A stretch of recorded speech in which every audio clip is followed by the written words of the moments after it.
My name is Jennifer Lewis. I've lived here on the farm with my family, my 3 kids, since 2011.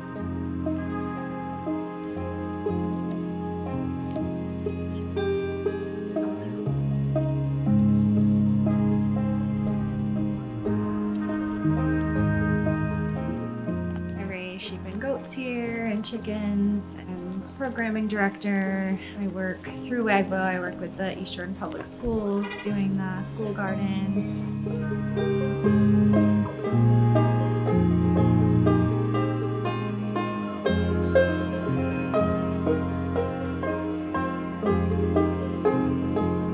The family that preceded the Wagbo Farm and Education Center was the Wagbo family. They were immigrants from Norway who homesteaded this property starting in the late 1800s. Jacob and Bertha Wagbo had 3 daughters, Martha, Ann, and Olga.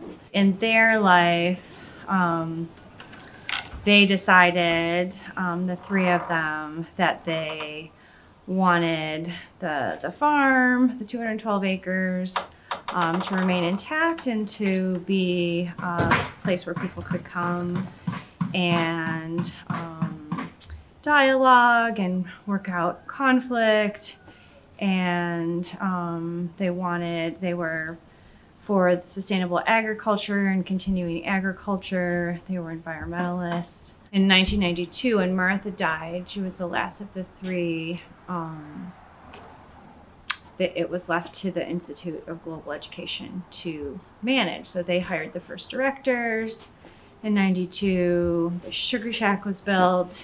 Then in the 90s, our workshop and some other buildings on the property.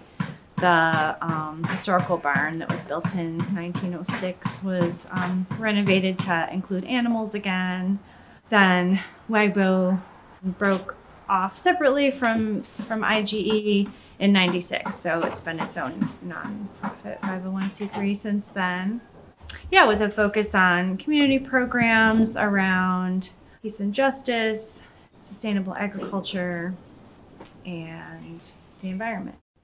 Prior to the 90s, the only member of the Wagbos was tapping the trees out there and collecting sap, and so that just continued on as a Wagbo program after that.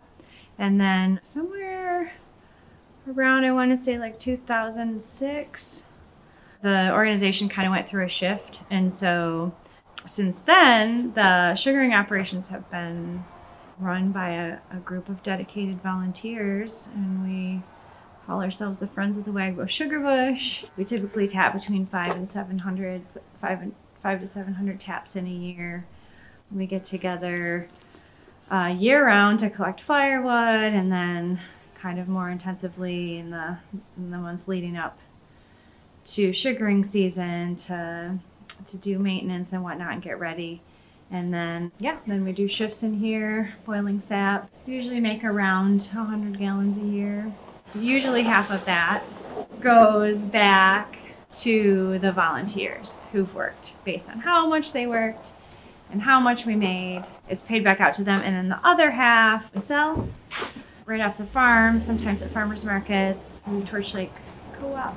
And that income goes back into the program and to Wagbo, the organization. The last Saturday of March, always, is our maple sugaring open house. So that's a day where folks can come out, it's free, and we'll have a fire in our evaporator, be hopefully boiling sap.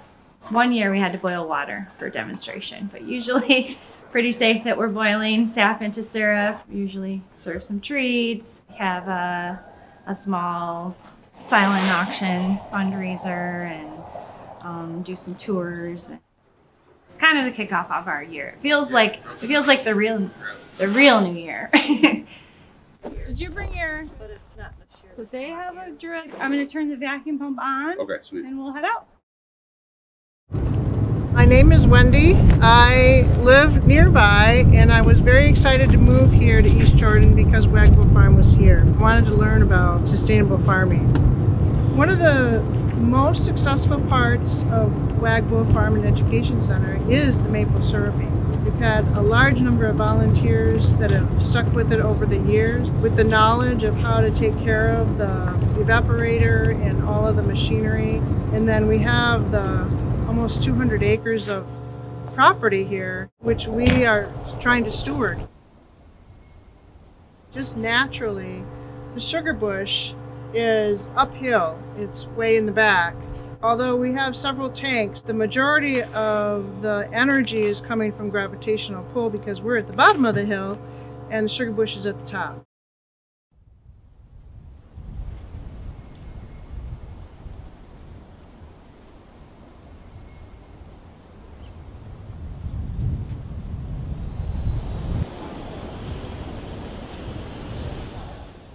And we're all, just like learning from each other and all volunteers. So we try to keep the stress low. We try to make sure we're having fun. There to give you guys some. Yep.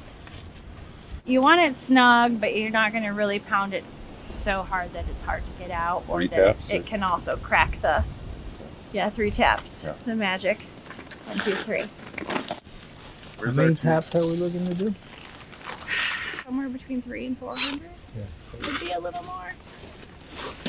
Look for last year's hole, or you'll see like a series of holes. And a lot of times, like they say, go down on a diagonal. The south side is nice to tap because that's the side that will warm up fastest. It's not always possible. It's good to look up the tree. If you see like a dead limb or something up ahead of you, it's probably good to move and not tap in that area. There's sort of no like super magic to where, just like not right on top of last year's or another year's, and looking for those spots that you might want to avoid. If you have a question about a tree, like just something doesn't look right about it and you're not sure, again, just flag it. Anything you have a weird question about, just flag. We're going in, we have special tapping bits that are better for the tree, especially in the extreme cold. We're gonna go in at just a slight angle up so that, as you can imagine, the gravity would help the sap come out when it does flow. You're looking to go in about 1.5 inches, maybe 2 inches on a big tree with really thick bark. They've all been tapped before. We'll start at always from the black line and follow a blue line up until it ends. So like right here, if we were starting here, we'd follow this blue line up, and you can see right here where there's those little loopy, those are the drop lines where the taps are on the end of them. Those things can wrap around as far as like they can be stretched out to their full length, and they don't have to be stretched out at all. Okay. Yeah, the vacuum helps a lot with that. The vacuum also helps to keep the tap hole clean, so the tap hole will last a little longer before it starts to build up bacteria in there. I forgot how long it goes without suction, but it gets us an extra couple weeks.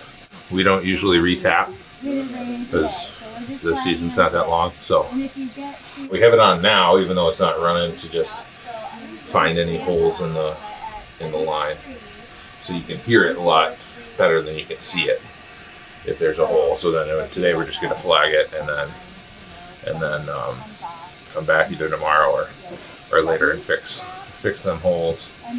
So you'll follow a line up, and then if we were working this one, we'd go to the next one over up at the top, find the top of it, and work our way back down to the black line, go to the next one, work our way up, just so we don't miss any lines. I think it's a good time to acknowledge that we are on the lands of the Anishinaabe people and stewarding this area, and continue to for millennia, and have been tapping trees for a really long time. It's grateful to be here with y'all. Happy time of year. People start coming around the farm again. Yes, it's time to come out of our holes. Okay, so we're gonna head up this black line right here. Although you want to lead us. Be the horse.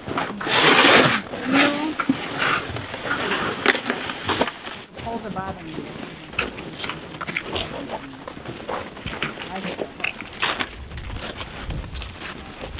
So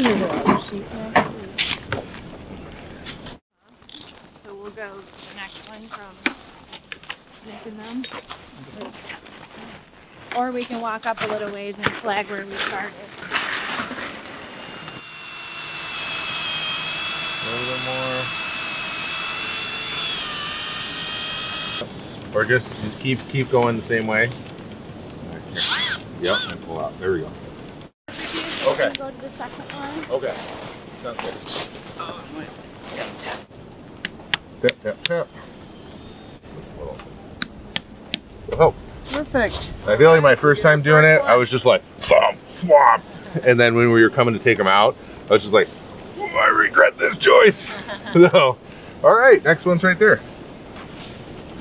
Sometimes we like carry a little twig in case there's like big chunks of sawdust in the hole. Not a huge deal, but something to think about.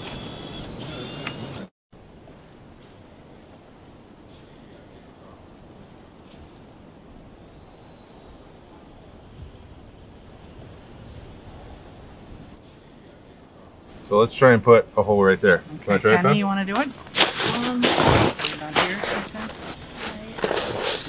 Yep.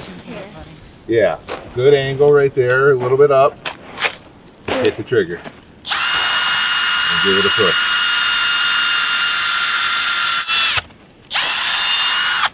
All right. Nice. Debbie, you wanna? I'll do put the tap in. Yep. There you go. Little tippy tappy. Great. And then another little tippy tappy. Perfecto. Awesome. Yay. Yay! All right, next one. All right. Give me another little tippy tappies, not on my finger. Perfecto. All right.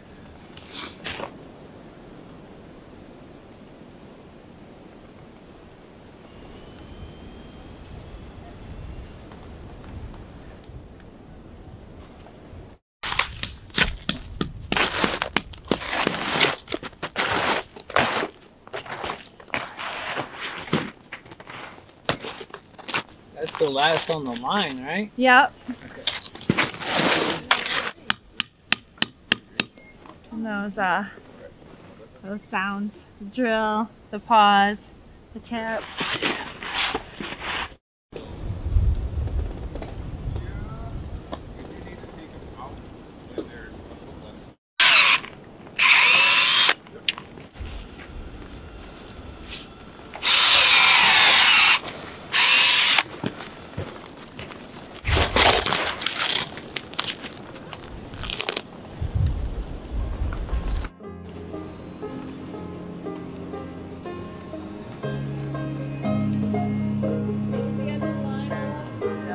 Top of the line here. Pull that one there.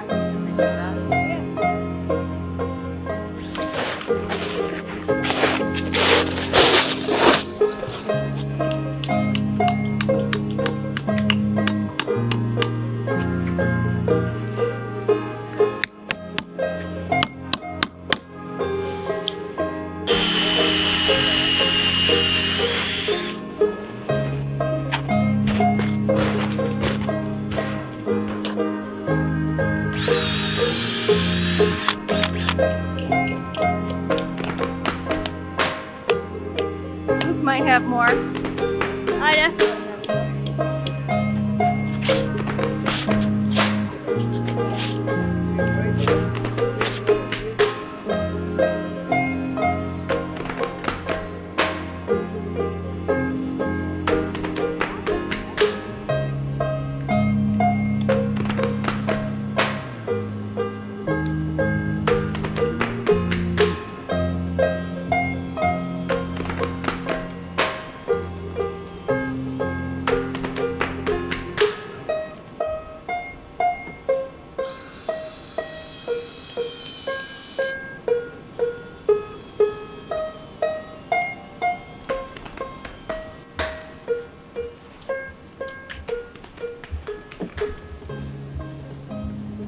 We're gonna finish this line, then we're gonna take off. Okay. Okay.